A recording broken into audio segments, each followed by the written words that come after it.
Olá, sejam todos muito bem-vindos a mais um episódio do Saúde em Pauta, o programa de entrevistas do Jornal do Médico, sempre com qualificados especialistas das áreas de medicina e da saúde. O episódio de hoje, nós iremos falar sobre as doenças urológicas. E para poder conversar sobre esse assunto, nós estamos recebendo o professor Rômulo Silveira, ele que é coordenador do Serviço de Urologia da Santa Casa de Misericórdia, aqui em Fortaleza, no estado do Ceará. Professor, seja muito bem-vindo e obrigado por aceitar o nosso convite. Argolo, muito obrigado pelo convite. É um prazer estar aqui participando aqui do Jornal do Médico e eu espero poder contribuir com informações úteis para as pessoas. Muito obrigado. Maravilha, professor. Professor, num cenário pós-quarentena, né, já que a retomada da economia ela está avançando, principalmente aqui no estado do Ceará, o que para vocês, na urologia, mudou especificamente quanto à atuação clínica, hospitalar, depois desse fim da quarentena? Quais foram os perfis encontrados nos pacientes? Argolo, o que a gente sentiu, primeiro foi o impacto da quarentena em si, que você é um profissional acostumado a atender um grande número de pessoas, né, resolvendo problemas todos os dias, e de repente a medicina ficou limitada ao Covid, praticamente. Então as pessoas com as mais diversas patologias, elas estavam em casa esperando a pandemia passar, obviamente, né? Então, mesmo que fosse uma coisa muito séria, o receio era muito grande. Então, teve cirurgia de urgência? Teve, mas eu diria que foi uma quantidade ínfima em relação ao dia a dia normal. E ao fim, né, assim, essa passagem, né, quando passou o período pior, existe o que a mídia chama do novo normal, em que a gente concorda. Isso quer dizer o quê? O vírus saiu daquela agressão, né, assim, aquele contágio tão grande que tinha, mas ele está presente. Então, a gente tem que tomar medidas de segurança. Então, primeira coisa, nos consultórios, você não vai encontrar mais aquela quantidade de pessoas todas esperando lá de fora. Então, as consultas são marcadas, né, são consultas por horário, e o espaço onde as pessoas esperam também está delimitado. Você não deve ter um grande número de pessoas naquela área. Então, vamos supor que o médico, num turno da manhã ou num turno da tarde, atendesse 15 pessoas, ele está atendendo agora, no máximo, 7 pessoas. Então, isso é uma forma de garantir segurança para todos, para os pacientes, quando necessário, para os acompanhantes, para o pessoal da recepção e até para o próprio médico, né? Então, todo mundo com seus devidos cuidados, de máscara. Antes da consulta, é checado se a pessoa está bem ou se ela está com algum sintoma que corresponda à Covid. Então, isso trouxe uma segurança maior e o que eu estou percebendo, as pessoas estão retornando já ao consultório com uma maior tranquilidade. Então, a gente já está numa fase melhor. A gente está respeitando essas regras e as pessoas se sentem bem no consultório, já não existe mais aquele pânico que havia no começo. Verdade, realmente, logo no início da pandemia foi um sufoco muito grande e agora, com essa retomada, que todos os cuidados que vocês, profissionais, estão tomando, né, nos atendimentos, a confiança nos pacientes ela está sendo readquirida, que é muito importante para poder manter a saúde em dia, né, doutor? Sempre procurar Claro. o tratamento, sempre procurar o especialista adequado.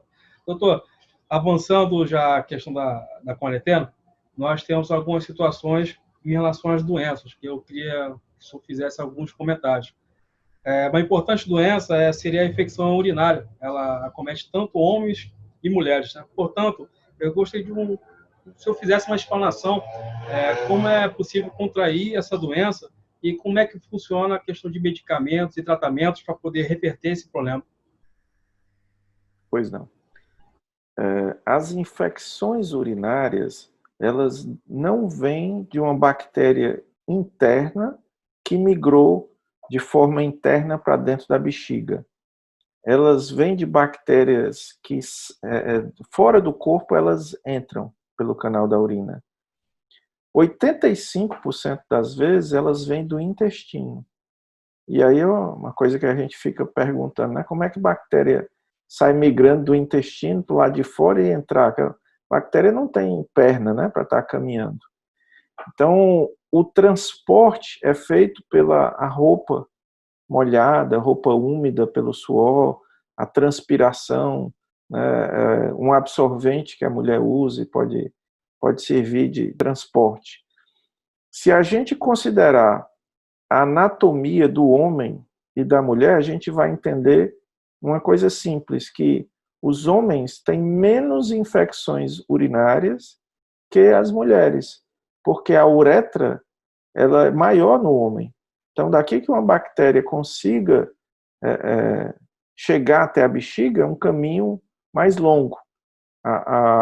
Essa relação, né, do homem ter B-, ela passa a mudar com a idade. Os homens mais idosos, por motivos obstrutivos, de próstata, uma micção ruim, aí eles passam também a ter infecção urinária. Mas, no geral, o homem jovem não tem infecção. E aí vem o primeiro conceito. Um homem jovem que tenha uma infecção, ele já merece ser investigado. O que é que levou para que ele tivesse aquela infecção? Então, uma causa deve ser buscada. Como a uretra da mulher é muito curta, é muito mais fácil que elas tenham infecções urinárias.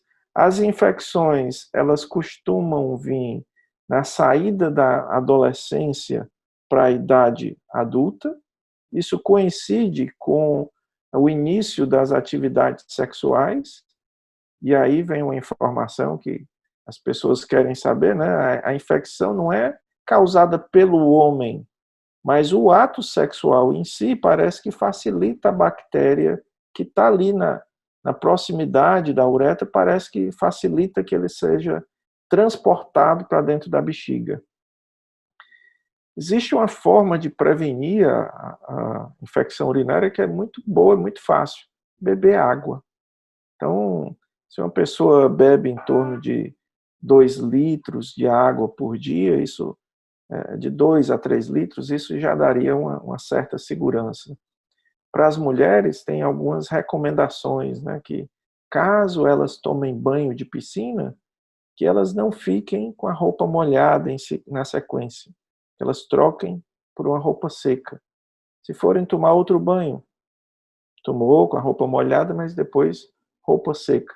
Isso ajuda, é um fator de proteção. Outra coisa, não ficar com a mesma roupa íntima durante muito tempo. Se está 12 horas de trabalho, 6 horas trocar a roupa íntima ajudaria.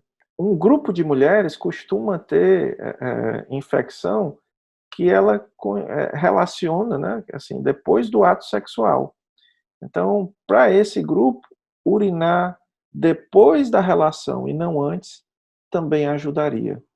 Então, esses seriam os conceitos básicos. E aí, lembrando que se uma mulher passa a ter mais de 3 infecções por ano, aí vale a pena investigar para saber se existe uma causa outra que possa ser tratado para evitar a continuação dessas infecções. Perfeito. O senhor fez um comentário muito importante em relação à ingestão de líquidos, né? E isso também está ligado ao cálculo renal, que é a famosa pedra dos rins, né? Que acomete cerca de 12% dos homens e 6% das mulheres. Um dos fatores desse risco é a questão da obesidade, alto consumo de proteínas, sal e, claro, a baixa ingestão de líquidos, né? Eu queria que o senhor explicasse um pouco a relação do diagnóstico e tratamento e, claro, como poderia fazer a prevenção.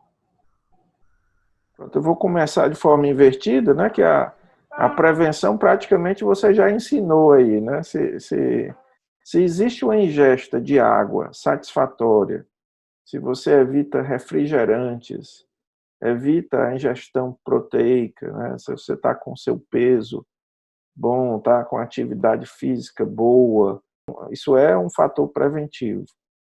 Agora, para algumas pessoas, existem alterações metabólicas que, por mais que a pessoa tenha hábitos saudáveis, ela continuará a fabricar cálculos de forma interna. Então, para essas pessoas, aí a gente vai para o estudo metabólico e uma tentativa de um tratamento direcionado. Mas o diagnóstico, normalmente é um diagnóstico por imagem. Eu costumo dizer que, diferentemente do corpo da gente, da pele, tudo que tem neurônios, a gente tem uma sensibilidade. Quando uma pedra, um cálculo se forma dentro da gente, ele não tem nenhuma conexão nervosa, então ele fica boiando dentro do rim e a gente não sente nada. Quando existe o deslocamento dessa pedra, que impede, por algum motivo, a passagem, o fluxo da urina, essa urina vai ficar represada em algum segmento, podendo ser o rim todo, podendo ser parte do rim, podendo ser o rim e ureter. E aí esse represamento de urina provoca um sintoma que é bem intenso, levando à emergência, a dor, a cólica renal.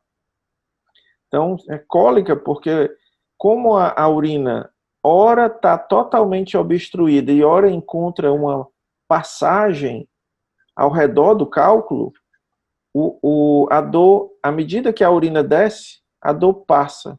E depois volta a obstruir total, dilata o rim de novo e volta aquela dor forte. Então, a dor é uma forma pior do diagnóstico, né?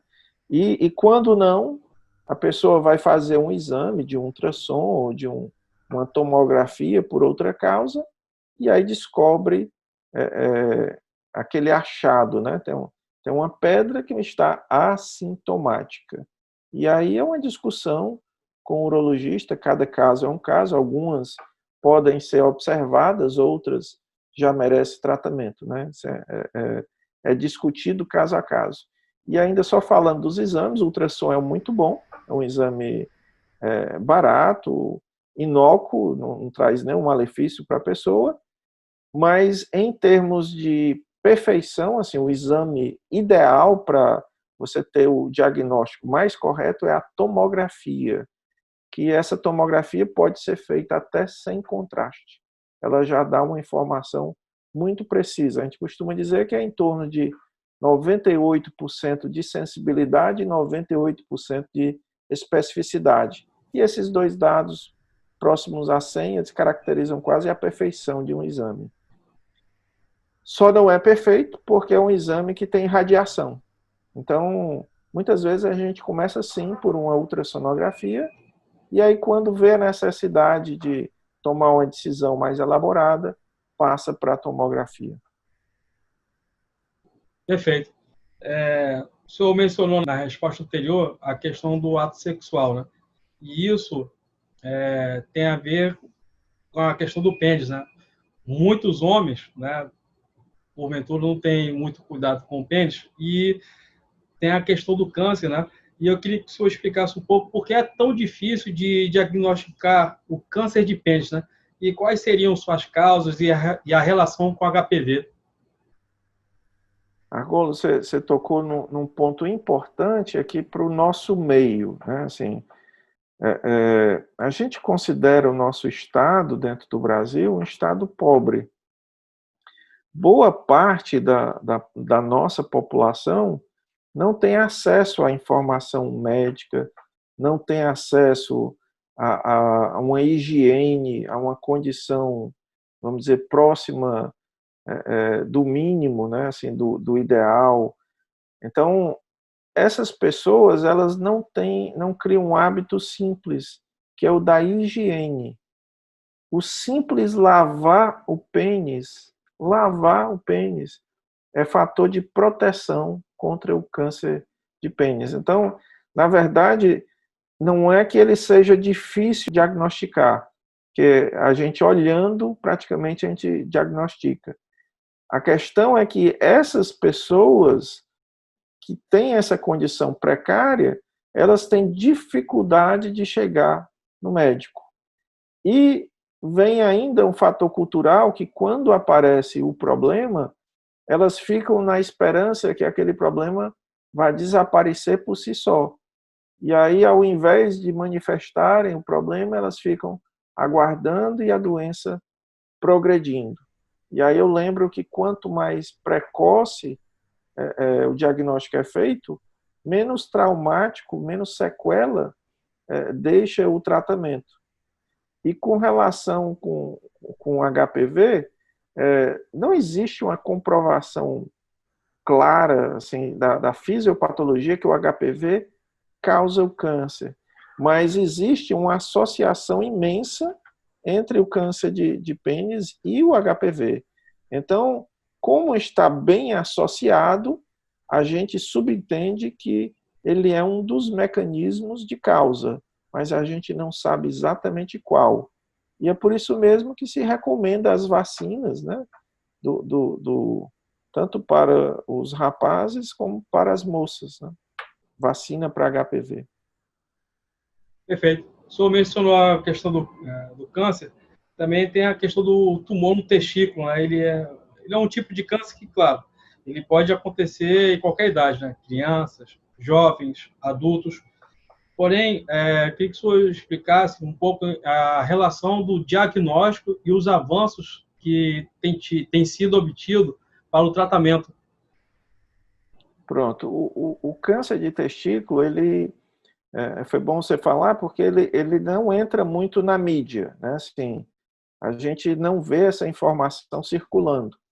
No entanto, é um câncer importantíssimo, porque ele normalmente é agressivo, se não tratado, ele mata, e, no entanto, ele tem cura. E o outro fator que, diferente da maioria dos cânceres, é que ele acomete principalmente o homem jovem, até 35 anos.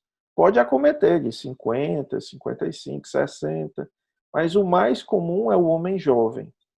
Então, o diagnóstico ele pode ser feito pelo próprio paciente, que é um nódulo palpável no testículo. Então, no momento que o homem palpa o testículo e sente que tem algo endurecido, isso já é motivo dele procurar o médico.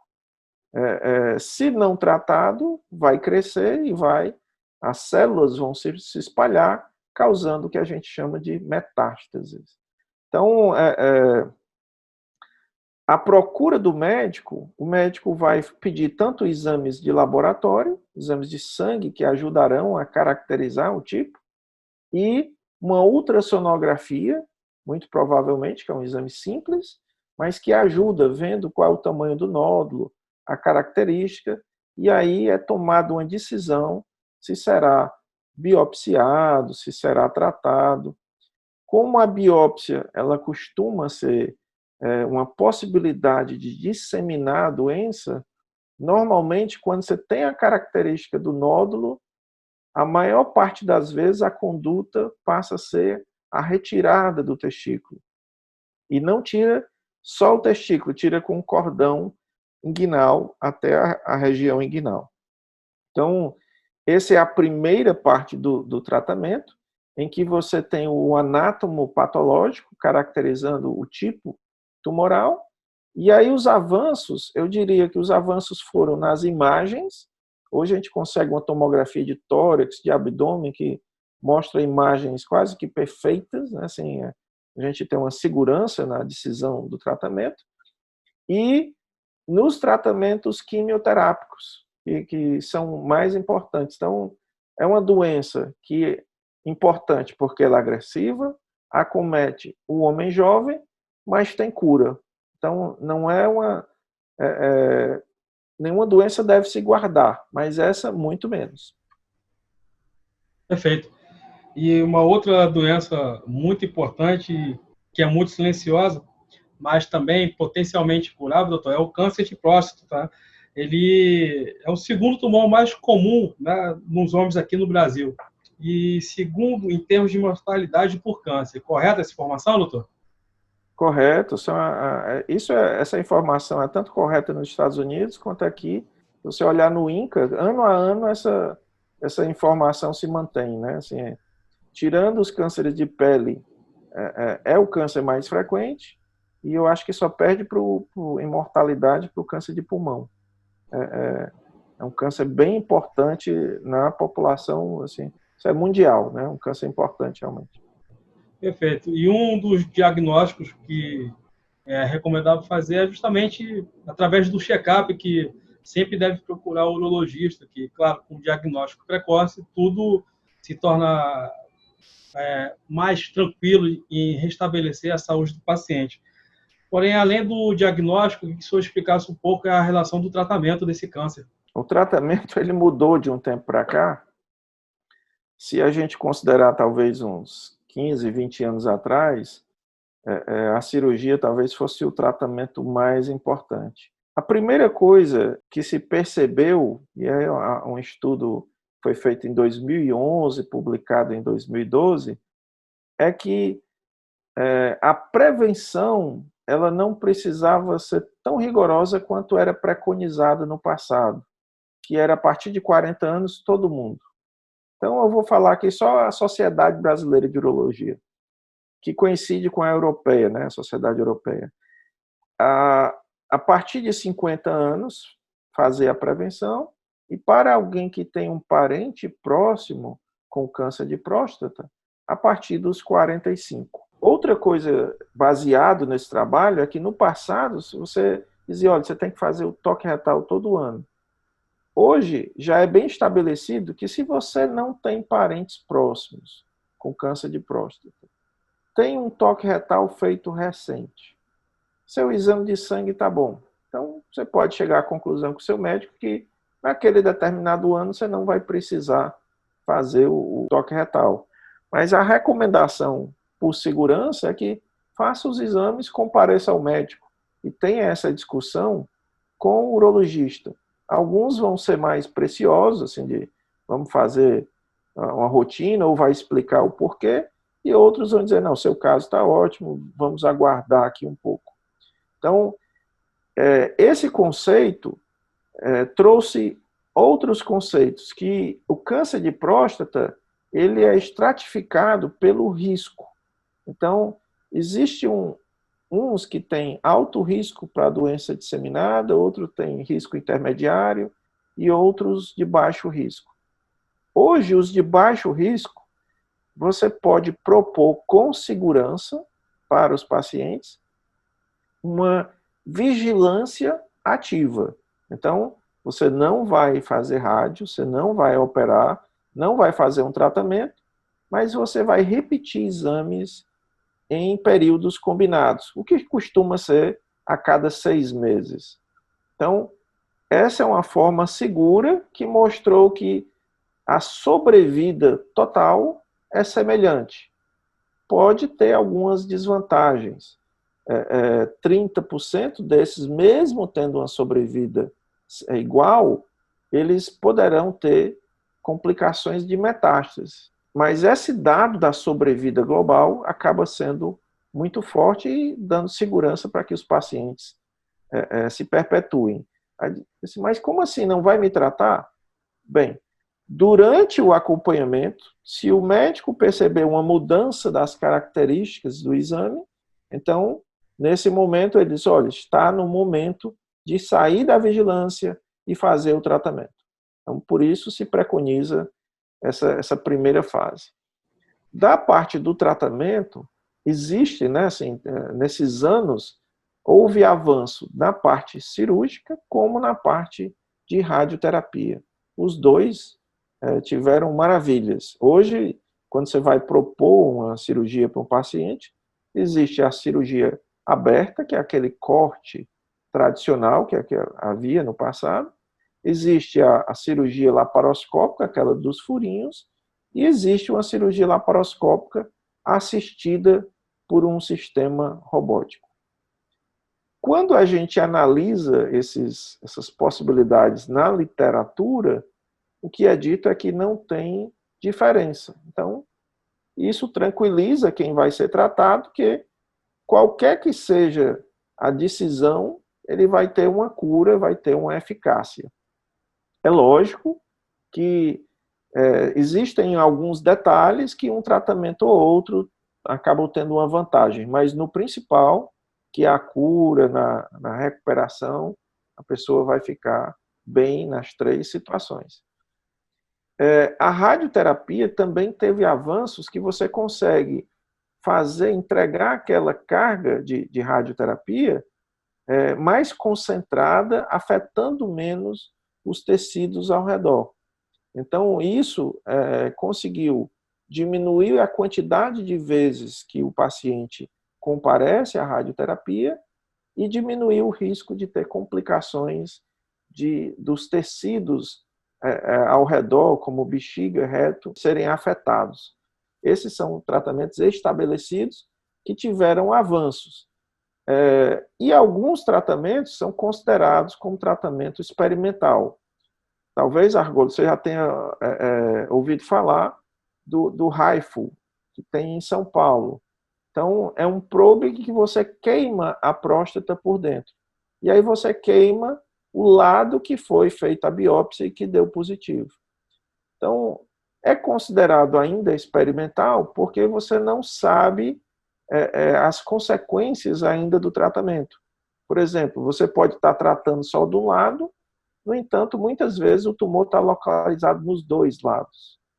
Ou não ter ainda a informação de se é possível curar, ou eu sempre vou precisar de um tratamento complementar, como a própria cirurgia ou radioterapia. Então, essa é uma pergunta que o tempo vai responder. No momento, a gente tem esses 3, né, que o primeiro é a vigilância ativa, depois cirurgia ou radioterapia. E aí eu sempre lembro que quando o paciente for conversar com o urologista, ele vai explicar para aquela pessoa qual é a situação ideal, dando o ponto de vista dele e entrando no consenso também do que o paciente deseja. Perfeito. Seus esclarecimentos foram muito didáticos. Perfeito. Boas colocações, professor. Bom, com relação à bexiga, professor, entre uns 10 tumores mais frequentes no ser humano, é justamente o câncer de bexiga, né? E ele tem uma relação direta com o tabagismo. E às vezes eu fico imaginando que nessa pandemia do novo coronavírus, as pessoas estão muito ansiosas, né? Depressivas, enfim, confinadas dentro de casa, com medo do contágio do novo coronavírus, e algumas acabam aderindo ao tabagismo, ou então aquelas pessoas que já são fumantes, elas estão abusando ainda mais do tabagismo, né? Como é que o senhor tem encontrado especificamente esses pacientes? E houve algum tipo de avanço nesses últimos tempos na relação do tratamento do câncer de bexiga? Bem, com relação à ansiedade, o aumento do consumo, assim, como o espaço de tempo foi breve, né, de alguns meses, isso não implicaria em doença necessariamente. Mas para aquelas pessoas com consumo do tabagismo crônico, nesse período, por mais que elas quisessem se isolar, existe um sintoma que não permite, que é o sangue na urina. Então, você está em casa e começa a sangrar na urina, não tem jeito. Pode ser com pandemia ou com o que for, você vai procurar o médico. Então, essa foi uma das principais emergências urológicas no mundo. Então, tumor de bexiga, mesmo nesse período, foi tratado sim. E aí tinha toda a liberação para ser tratado. É um tumor altamente agressivo. Infelizmente, ele não tem o mesmo índice de cura que tem o câncer de testículo ou o câncer de próstata, nem é indolente como é um câncer de próstata. Mas, no entanto, quanto mais cedo você diagnostica, quanto menor for o volume de doença, mais fácil, menor é o tratamento e maior a chance de cura. Quanto mais a doença avança, E aí, por mais que tenham tratamentos novos, e tem novos quimioterápicos, imunoterápicos, as cirurgias progrediram, o uso de grampeadores durante a cirurgia, o uso de procedimentos minimamente invasivos. Então, tudo isso trouxe melhora para esse tipo de cirurgia. No entanto, a doença em si é considerada de difícil controle. Normalmente, quando a gente está diante de um paciente com câncer de bexiga, a gente faz uma reunião multidisciplinar para individualizar cada caso, se a pessoa vai começar por uma quimioterapia, se vai começar pela cirurgia, ou se não vai fazer cirurgia, vai fazer só uma ressecção endoscópica, depois quimio e rádio. Então, para cada caso tem uma possibilidade. As possibilidades aumentaram, isso é bom. A tecnologia e a segurança dentro do hospital também aumentou. Então, existe um alento. Tratar ficou um pouco mais, vamos dizer assim, ficou um pouco mais fácil. A gente tem mais confiança em tratar. Mas ainda assim a gente sabe que é uma guerra puxada. Verdade. Uma outra doença também que é muito preocupante é o câncer nos rins, né? Ele pode, inclusive, levar à retirada, ou então até total ou parcial, né? Como é que costuma ser o diagnóstico de um câncer do rim? E, claro, como é que estão a questão dos tratamentos, professor? Quando eu era estudante de medicina, o diagnóstico era com a mão. A gente palpava o tumor, notava que ele sangrava, né, e tinha a dor. Então, essa era uma tríade clássica. Hoje, isso aí virou coisa do passado. O diagnóstico é por imagem. Então, com a quantidade de exames que a gente faz, um ultrassom bem feito é capaz de detectar esse nódulo. E aí é o primeiro alerta. Às vezes o ultrassom pode até achar que tem e não tem, mas ele é um alerta. Baseado nesse ultrassom, a gente pede exame definitivo, que aí vai depender da experiência do urologista. Pode ser uma tomografia com contraste ou pode ser uma ressonância magnética. Hoje o conceito é que esses dois exames têm igual valor para você tanto diagnosticar e prognosticar, definir conduta. Então, são os exames mais avançados e, graças a Deus, eles resolvem. E aí o médico toma a decisão baseado na localização, no volume tumoral, no tamanho do tumor, na proximidade da pelve, no rim, se está mais no meio, se está em cima, se está embaixo, se é preciso tirar o rim todo ou se pode tirar só a parte do tumor. Então, o conceito que mudou, antes, qualquer que fosse o tamanho do tumor, a recomendação era tirar o rim todo. Hoje a gente sabe que tirar só a parte tumoral faz com que o paciente tenha uma expectativa maior de vida, porque função renal normal dá uma maior sobrevida para o paciente. E o paciente que tira o rim todo, ele é mais propenso, ao longo dos anos, a desenvolver insuficiência renal. E aí isso ameaçaria o tempo de vida dele. Então, hoje o pensamento, é possível tirar só parte do rim? Então é isso que deve ser feito. Perfeito. Doutor, vamos falar agora sobre a questão do envelhecimento. Deficiência androgênica do envelhecimento masculino. Como é que é o perfil desse paciente, né? Que essa deficiência está ligada à questão da libido, à disfunção erétil, dentre outras situações. Como é que é o perfil desse paciente, né, da DAEM, e como é que poderia ser feita a questão do tratamento? Uma excelente pergunta, né? O DAEM, você já definiu aí, essa deficiência androgênica do envelhecimento, ela felizmente não acomete a todos os homens. Talvez o percentual girasse em torno de 6 a 12%, variável de acordo com a literatura. Mas se você considerar que chega em 10%, seria mais ou menos entre 10 homens, né, que teria a produção de testosterona aquém, né, ficaria mais baixo do que o desejado.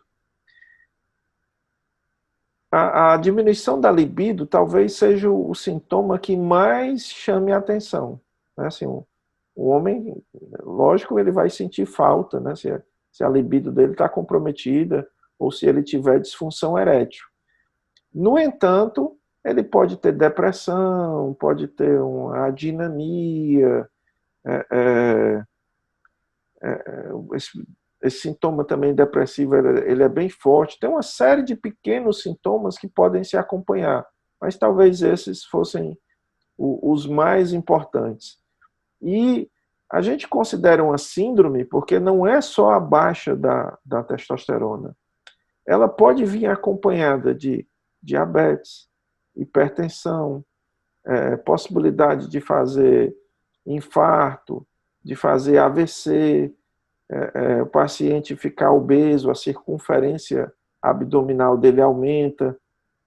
Então, antes achava que era só uma questão de vaidade o homem ficar sem barriga, que existiam piadas, né, até das preferências, né, de acordo com o homem que era vaidoso, mas hoje se sabe que isso é saúde. A circunferência abdominal dentro da normalidade, ela normalmente significa que os outros parâmetros estão melhores. Então, existem trabalhos mostrando que pessoas obesas que perderam peso, fizeram sua atividade física, quando vai dosar a testosterona, ela passa para um patamar mais acima. E se você considerar que não tomou remédio, isso é maravilhoso. A outra coisa é que a reposição hormonal, quando ela é necessária, quando o médico caracterizou que a produção está baixa e que não tem nada, só atividade física e mudança de hábito vai melhorar, quando é necessário repor, essa reposição normalmente é para o resto da vida. Então, isso é bom, traz uma qualidade de vida para a pessoa, mas fica aquela necessidade de sempre tomar. O corpo, com o tempo, se já produzia pouco, ele vai até parar de produzir. E isso eu estou comentando para explicar que hoje, nos dias de hoje, a reposição por motivos estéticos, né, para alcançar performance, ela ainda não é recomendada. E, na verdade, ela é contraindicada. Isso dentro das sociedades. A forma segura seria para aquele paciente em que foi detectado, que sabe que tem uma produção alterada, baixa, e não tem um meio para recuperar. Então, ele vai fazer a reposição. E a reposição, ela às vezes consegue melhorar a glicemia no paciente diabético ou até a pressão de alguém que estava com a pressão com difícil controle, ela coloca no nível mais aceitável. Perfeito. Professor, a gente está chegando próximo aqui ao fim do nosso programa. Esse mês comemora-se o Dia do Urologista, né? O senhor já é um profissional atuante na área já de muito tempo, uma referência aqui no estado do Ceará. Queria que o senhor explicasse um pouco para o público e também para os colegas que lhe assistem, o senhor comentar em relação à evolução, desde quando o senhor entrou na urologia, o senhor se formou, depois fez a residência, enfim, até os dias de hoje. Quais foram as principais evoluções que a urologia teve? Bem, a minha especialidade é algo que faz brilhar o olho, né? Eu devo estar completando talvez 29 anos de formado, se eu não estou enganado, 28, 29. E, no entanto, eu ainda tenho aquele brilho no olho pela profissão. Né? Assim, a especialidade é muito interessante. Quando eu comecei, a maioria dos procedimentos, o urologista é um cirurgião por formação, que depois faz uma outra residência, uma segunda. E aí ele vai atuar nas vias urinárias, tanto homens como mulheres, mas do sistema reprodutor masculino, né? Então, é como se fosse o ginecologista da mulher, ele seria do homem. Então, ele tem esses dois papéis. O que mudou foi que a tecnologia avançou primeiro, talvez, na área urológica. Então, tudo que você pode imaginar de tecnologia, a urologia experimentou. Quando eu me formei, a maior parte das cirurgias eram cirurgias abertas.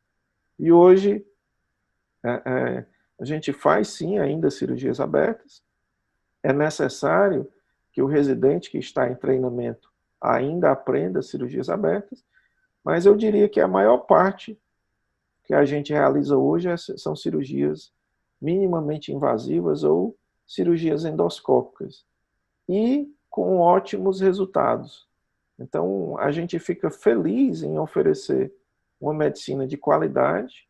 Eu comentei aqui anteriormente que nós vivemos num estado pobre, e a gente percebe que, mesmo assim, nos serviços públicos, você pegar os hospitais públicos como a Faculdade de Medicina, que é federal, o Hospital Geral de Fortaleza, o Hospital César Carlos, ou a Santa Casa, que é filantrópica, a gente oferece essas tecnologias.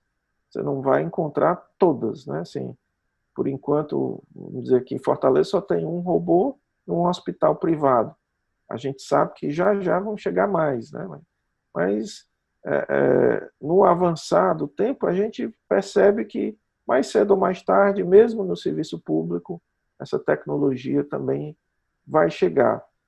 E quando a gente trata uma pessoa que consegue um bom resultado e vê a satisfação dela, isso aí para a gente é o que traz o brilho no olho, é o que traz o orgulho realmente de ser médico, de ser cirurgião. Eu, particularmente, eu adoro ser cirurgião, e eu percebo que meus colegas também compartilham desse sentimento.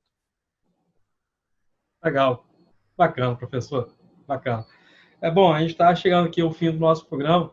Eu deixo um espaço para o senhor poder fazer suas considerações finais e também uma mensagem ao Dia do Urologista. Bem, muito obrigado pelo convite de novo. O que eu poderia passar para as pessoas é que a gente entra num ciclo de trabalho tão forte que a gente esquece de cuidar da gente mesmo. Às vezes com a desculpa que eu tenho que cuidar da família, eu tenho que prover o pão de casa, mas se a gente não tiver saúde, a gente como homem não tiver saúde, a gente não vai conseguir mais fazer essa atividade de prover. Então, separar um período por ano para se cuidar, de procurar o médico, e aí o urologista, dar uma passada no cardiologista, isso aí, de forma organizada, não atrapalharia os projetos de trabalho e permitiria, caso descobrisse algo muito no começo, tratar de forma satisfatória, que a vida continuaria de forma igual. Não procurar o médico é como uma roleta russa. Você fica na sorte esperando nunca ter nada. Só que com o avançar do tempo, o corpo da gente vai precisando de revisão. Então, essa é a minha mensagem. Separe um período da vida, um período do ano, para procurar o médico, passe no urologista, faça os seus exames. A tendência é a gente ter uma longevidade, né, maior, mais tranquila, né? E com relação ao dia do urologista, tem tantos dias, né? Mas que bom que lembraram da gente, né? Eu tenho muito orgulho de ser urologista. Muito obrigado, Argola. Professor, o agradecimento é nosso. Ótimas considerações que o senhor fez. Parabéns pela profissão que o senhor segue. Muito bonito. Bom, e assim nós encerramos mais um episódio do Saúde em Pauta, o programa de entrevistas do Jornal do Médico, sempre com qualificados especialistas da medicina e saúde. Se você gostou desse conteúdo, deixe o seu comentário. Além disso, curta e compartilhe com seus contatos. Use máscara. Até o próximo programa.